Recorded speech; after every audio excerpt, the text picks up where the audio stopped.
예, 오늘 우리가 같이 나눌 하나님의 말씀은 구원이란 무엇인가, 구원에 관한 말씀입니다. 믿음의 결국은 구원이다라고 말씀하셨거든요. 결국에는 구원을 얻기 위해서 믿음도 필요한 것이고 신앙생활도 사실 다 구원의 여정 가운데 있는 것이죠. 하지만 많은 사람들이 구원받아야 된다, 혹은 구원받았다, 구원받지 못했다, 이런 식으로 쉽게 이야기를 하지만 오늘날 많은 기독교인들이 구원에 대해서 정확하게 이해하지 못하는 것이 많습니다. 많은 오해를 하고 있습니다. 흔히들 우리들이 서울역이나 이런 곳에 가면 예수 천당 불신 지옥이라고 하는 구호를 외치는 분들도 계시는데요. 예수 천당, 불신 지옥, 죽어서 지옥 가지 말고 예수 믿고 천국 가라, 혹은 천당 가라. 옛날엔 천당이란 표현까지 많이 썼는데요. 어떻게 보면 죽어서 좋은 곳 가세요, 죽어서 극락 왕생하세요, 이런 거는 좀 비슷합니다. 유사합니다. 죽어서 나쁜 곳 가지 말고 예수 믿어서 죽어서 좋은 곳 가세요. 성경에서 이야기하는 구원이 과연 예수를 믿고 구원받아 천국 가는 것, 이것이 구원인가? 완전히 틀린 말은 아닙니다. 하지만 성경에서 이야기하고 있는 구원에 굉장히 편협한 부분만을 어떻게 보면 일반화시켜서 이해하고 있는 것입니다. 그래서 구원이 오히려 오해가 되는 것이죠. 예수 믿어서 천국 가는데 너 천국 가봤냐? 그러니까 이런 이야기도 나오는 겁니다.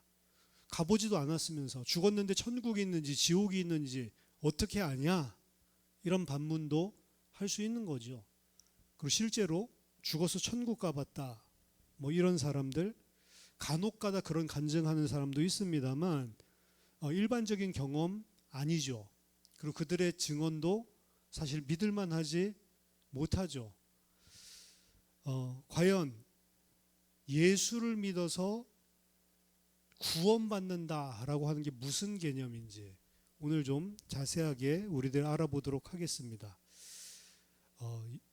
예수 그리스도를 믿고 영원한 생명을 얻는다. 영원한 생명이라고 말하면 또 영원히 사는 것, 이런 식으로 착각할 수 있는데, 예수를 믿든 예수를 믿지 않든 모두 다 영원한, 어떻게 산다라는 개념으로 본다면 영원한 몸을 입고 부활체를 입고 영원한 생명을 삽니다.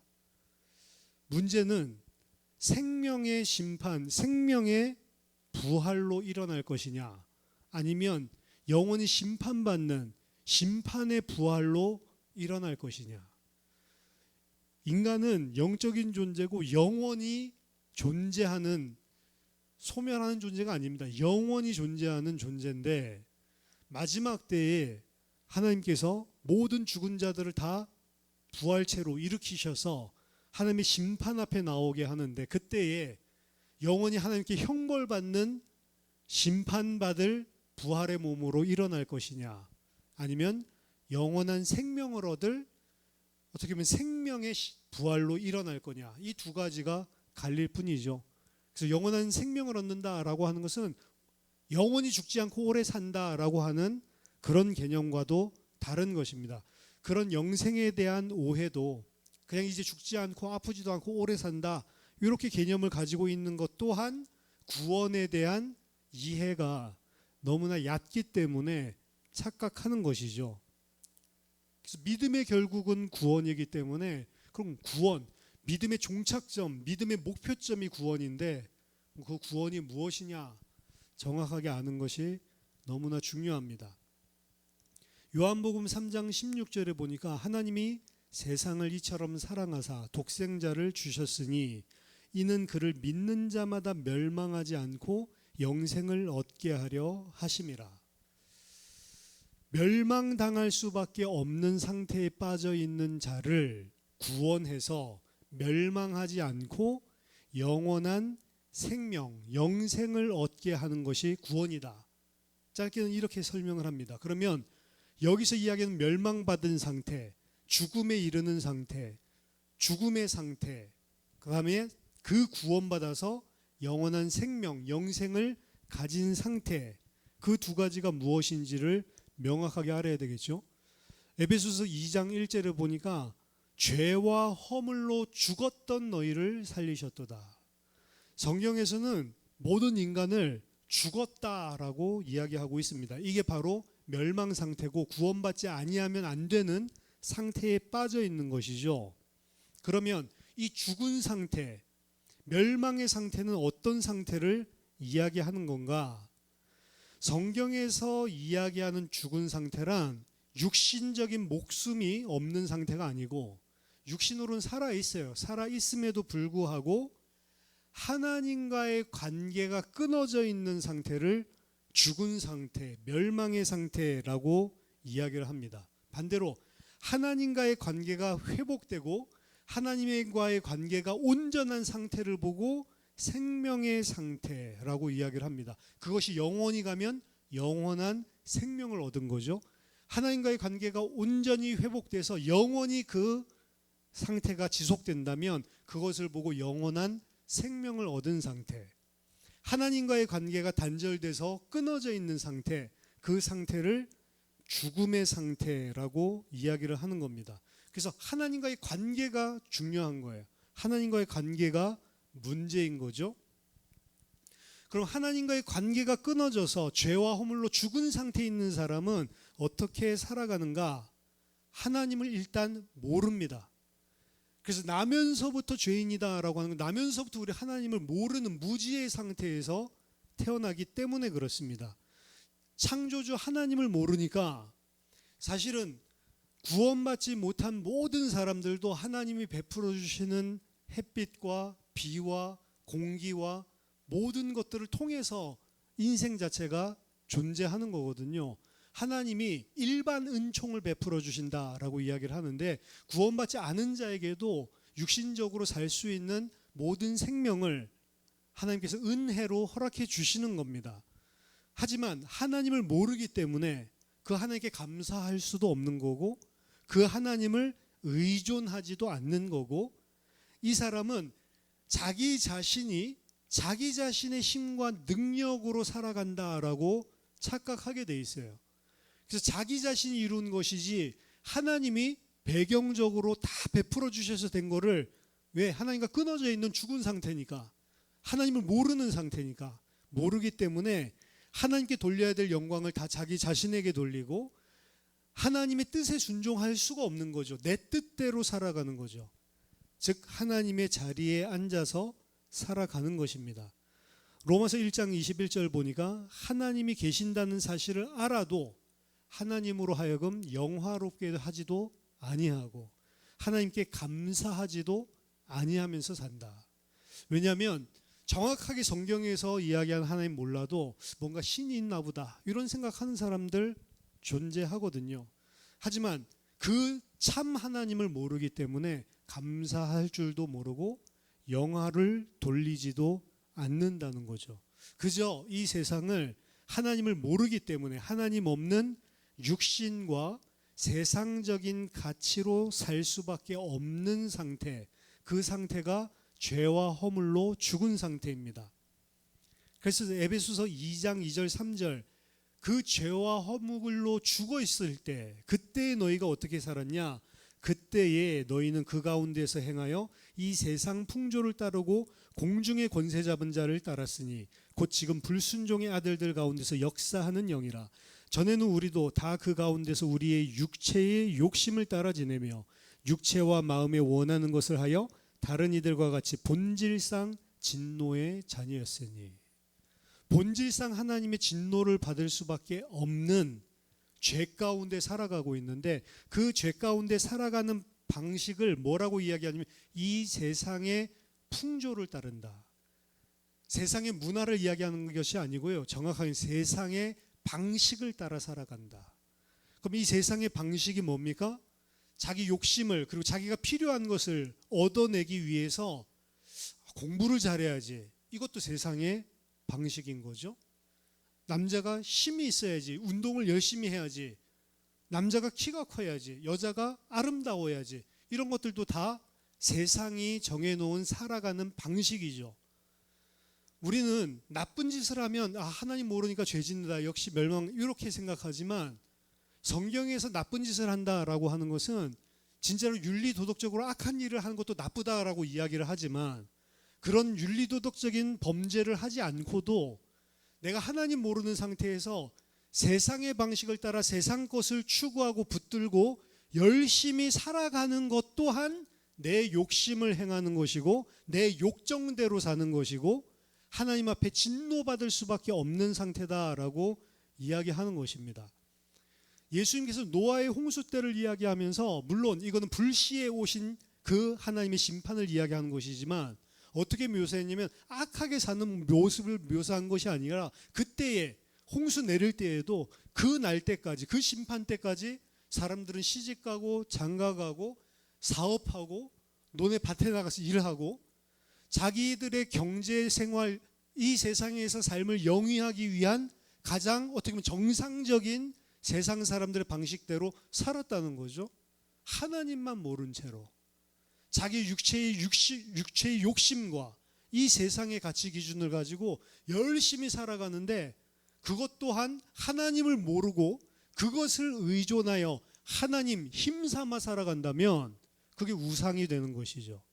그래서 밖에 나가서 무슨 갱이 돼서 마약하고 이런 자들도 하나님 앞에 죄인이지만, 하버드 대학교 도서관에서 열심히 공부하고 있는 사람도 하나님 앞에 죄 짓고 있는 거랑 똑같을 수 있다는 겁니다. 뭘 모르면, 하나님을 모르고 그 하나님의 뜻을 모르고 내가 이 세상에서 살아가는 세상 사람들의 방식으로 내 육체의 욕심을, 욕정을 채우기 위해서 살아가고 있다면 열심히 사는 것도, 그것도 죄라는 거예요. 돈 벌기 위해서 열심히 비즈니스 하는 것도 죄가 된다는 것입니다. 그러니까 그 누구도 죄인 아닌 사람이 없죠. 그래서 성경은 너희들은 원죄, 하나님과 단절된 상태에서, 하나님 모르는 상태에서 하나님을 대적하는 죄를 가지고 태어난다는 거예요. 그리고 그것이 우리의 죄성이고요. 그리고 하나님 모르는 상태에서 쌓아 올린 우리의 모든 사상과 이론과 지식들이 세상에는 보편화되어 있기 때문에 그것 따라가서 살면 하나님 앞에 진노받을 수밖에 없는 대상으로 살아간다는 것입니다. 그럼 구원받는다는 건 뭐죠? 이제 하나님을 알게 되고 하나님이 누구신지, 피조물이 무엇인지 알게 되고 하나님과의 관계가 회복된 자입니다. 그 사람을 새로운 피조물이다 라고 이야기를 하는데요, 고린도후서 5장 17절, 이전 것은 지나갔으니 보라 새 것이 되었도다. 하나님과 관계가 회복된 자들을 새로운 피조물이라고 하는데, 새로운 피조물의 특징은 고린도후서 5장 15절 보니까 더 이상 자기 자신을 위하여 살지 않고 자기 자신을 위하여 죽었다가 살아나신 그분, 그리스도를 위하여 사는 인생을 살게 된다라고 이야기했습니다. 이전의 인생은 어떤 인생이냐? 하나님도 모르고 그리고 하나님의 뜻도 모르니 그저 나를 위해서 사는 인생을 살았다면, 새로운 피조물은 이제 육체대로, 육신대로 살지 않고 나를 위하여 살지 않고 그리스도를 위하여, 하나님을 위하여 사는 인생, 하나님의 뜻에 순종하고 하나님을 기쁘시게 하고 하나님을 영화롭게 하는 삶을 사는 사람, 그 사람이 구원받은 자요, 그 사람이 새로운 피조물이다 라고 이야기를 하고 있는 겁니다. 고린도서 5장 16절에서는 그 이전에는 우리가 그리스도도 육신대로 알았다라고 이야기를 합니다. 유대인들이 그랬거든요. 그리스도 그러면 자신들을 구원해서 하나님과의 관계를 회복해주는, 진짜 좀 전에 말씀드린 그 구원을 이루실 그리스도인데, 이전에는 그리스도도 육신대로 알아서 저 로마 병사들, 로마 군사 정치 세력들 다 무너뜨리고 우리 유대 민족을 세계 최고의 민족으로, 초강대국으로 만들 지도자, 하나님의 영광을 그래서 가져다 주는 자, 하나님의 영광도 그리스도도 전부 다 육신적으로 생각을 하는 거죠. 그래서 군사적인 정치적인 지도자, 구원자를 유대인들은 1세기 때 기다리고 있었습니다. 그래서 그리스도를 보내주셨는데 알아보지 못하고 죽인 것이죠. 그래서 이 구원이라고 하는 것은 일단 하나님과의 관계가 온전하게 회복된 상태. 자, 구원에는 중요한 그래서 세 가지 속성이 있습니다. 뭐냐면 이 구원은 예수 그리스도를 믿는 순간 새로운 피조물이라고 이야기했잖아요. 예수 그리스도 믿는 순간 단번에 영혼이 완전히 죄와 저주에서 심판에서 빠져나와서 하나님의 백성이 되는 것입니다. 이것을 구원의 과거성이라고 이야기를 하는 거예요. 과거적인 구원이죠.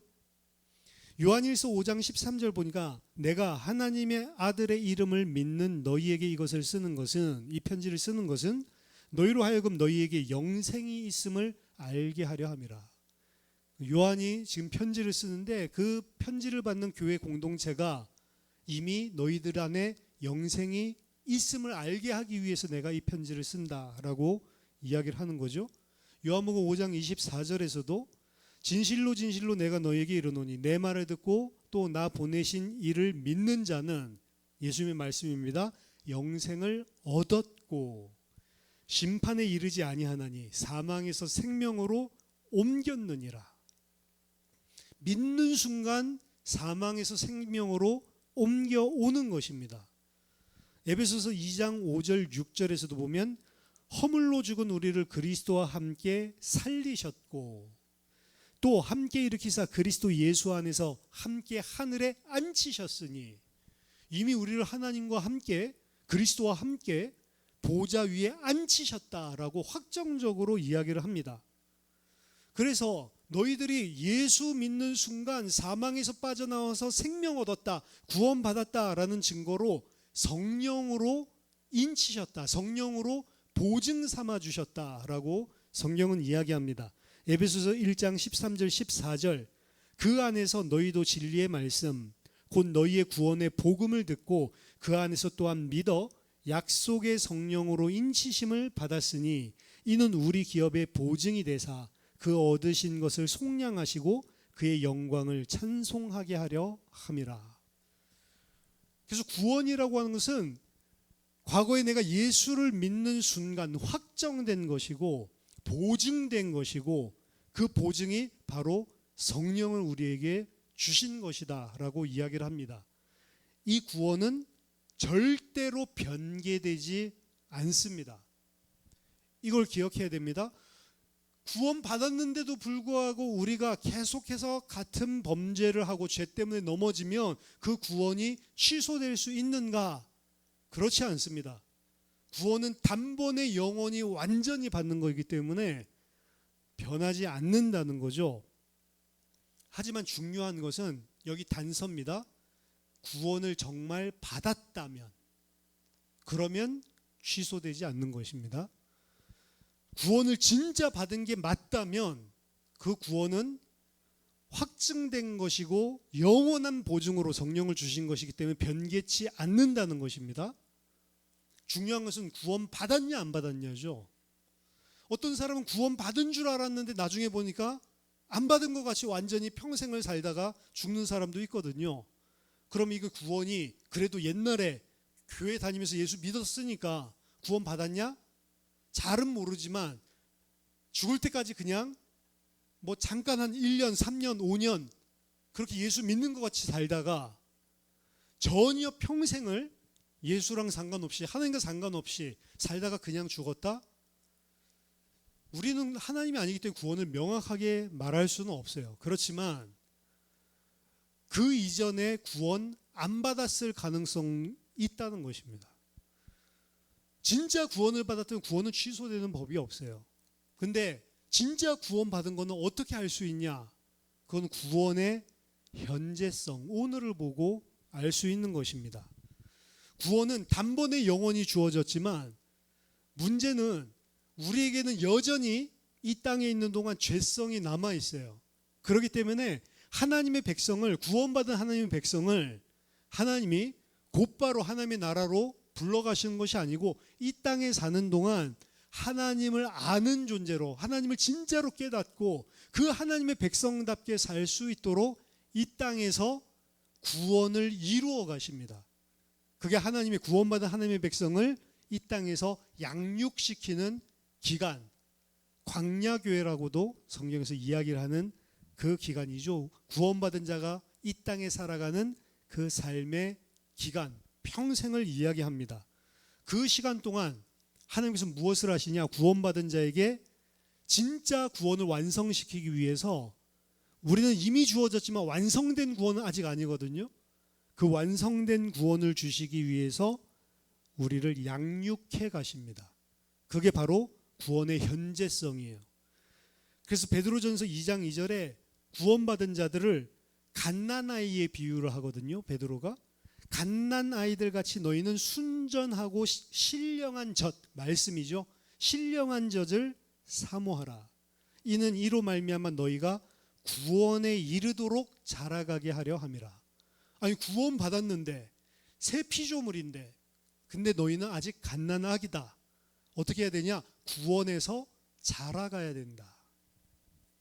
로마서 13장 11절에서도 또한 너희가 이 시기를 알거니와 자다가 깰 때가 벌써 되었으니 이는 이제 우리의 구원이 처음 믿을 때보다 가까웠음이니라. 우리의 구원이 처음 믿었을 때보다 가까워졌다. 빌립보서 3장 12절. 그래서 바울은 내가 이미 받았다 함도 아니요 온전히 이루었다 함도 아니라 오직 내가 그리스도 예수께 잡힌 바 된 그것을 잡으려고 쫓아가노라. 빌립보서 2장 12절.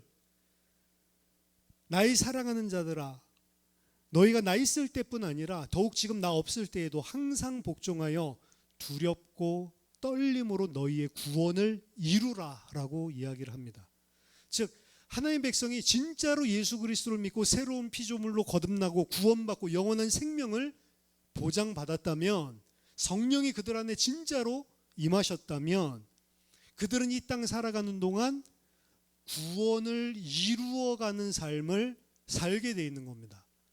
그 구원을 이루어가는 삶이란 하나님을 더 알아가고 내가 누군지를 더 알아가고 나에게 베풀어 주신 하나님의 은혜와 사랑이 무엇인지를 더 깨달아가고, 그래서 마음으로 그 하나님을 감사하고 사랑해서 전적으로 하나님께 순종하는 사람으로 만들어져 가는 것, 이루어져 가는 기간이 필요한 거예요. 그래야만 우리가 자발적으로 하나님께 앞으로는 대적하지 않을 구원을 완성할 수 있기 때문에 그렇습니다. 그래서 우리의 구원은 과거에 받은 구원 변치 않습니다. 하지만 진짜 구원받았다라고 하면 우리들의 삶들 속에 하나님의 백성답게 자라나는, 구원을 이루는 삶이 반드시 일어나게 돼 있고요. 그리고 최종 구원의 완성점은 어디냐? 이건 미래적인 구원인데요.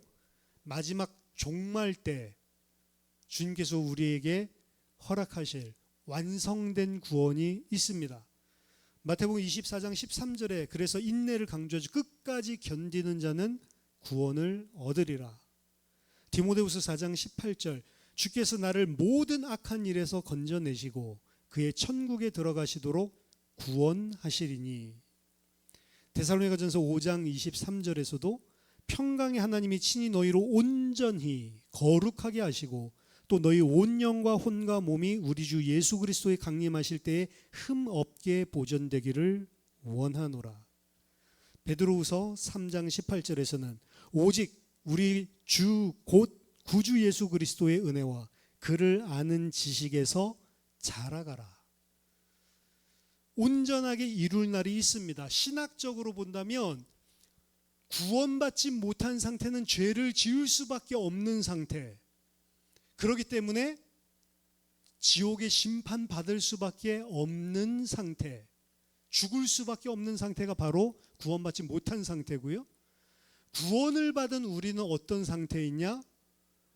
죄를 지었음에도 불구하고 대속하셨죠, 십자가로. 죄를 대속받은 의롭다 칭함을 받은 상태. 그러니까 우리는 죄가 없어서 심판 안 하는 게 아니고 대속의 은혜로 의롭다라고 칭해 주시는 상태죠. 하나님의 뜻을 알고 이제 하나님을 알기 때문에 하나님 뜻대로도 행할 수 있는 상태. 그렇지만 아직 죄성이 남아 있습니다. 여전히 죄를 짓고 넘어질 수도 있는 상태. 아직 온전히 완성된 게 아니에요. 완전히 완성된 상태는 어떻게 되냐? 죄를 지을 수도 없는 상태. 그래서 영원히 죽을 수 없는 상태. 그럼 이 상태, 죄를 지을 수도 없는 상태라는 것은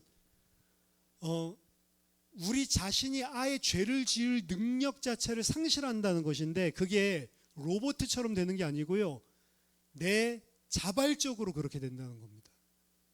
그 자발적으로 내가 그렇게 되는 방법은 하나님이 진짜 어떤 분인지, 어떤 은혜로우신 분이고 좋으신 분인지를 알 때만 그렇게 되게 되어 있어요. 우리가 아직 하나님을 잘 모르니까 불신앙하고 육신을 쫓아가고 아직 넘어지는데, 하나님을 알아갈수록 하나님을 신뢰하고 하나님을 의지하고 믿고 눈에 보이는 현실보다도 함께 하신 하나님의 능력을 의지하기 때문에 평안할 수 있고, 이게 점점 하나님을 알아가는 과정이거든요. 근데 그것이 마지막 때 주님을 우리가 면대면으로 보게 됐을 때는 어떻게 되냐? 아예 이제 죄를 지을 수도 없는 상태. 그래서 영원히 멸망받을 수 없는 상태가 돼야 된다는 거죠. 구원받은 자는 반드시 그래서 이미 받았지만 아직 이루어지지 않았거든요. 그 구원을 이루는 과정이 존재합니다. 그래서 예수 그리스도 길거리에서 영접하고 교회 한 번도 안 나가고 성경도 그 이후로 하나도 안 보고 하나님과 상관없이 평생을 살다 죽었다. 그 영접한 기도랑 구원이랑은 아무 상관없는 겁니다.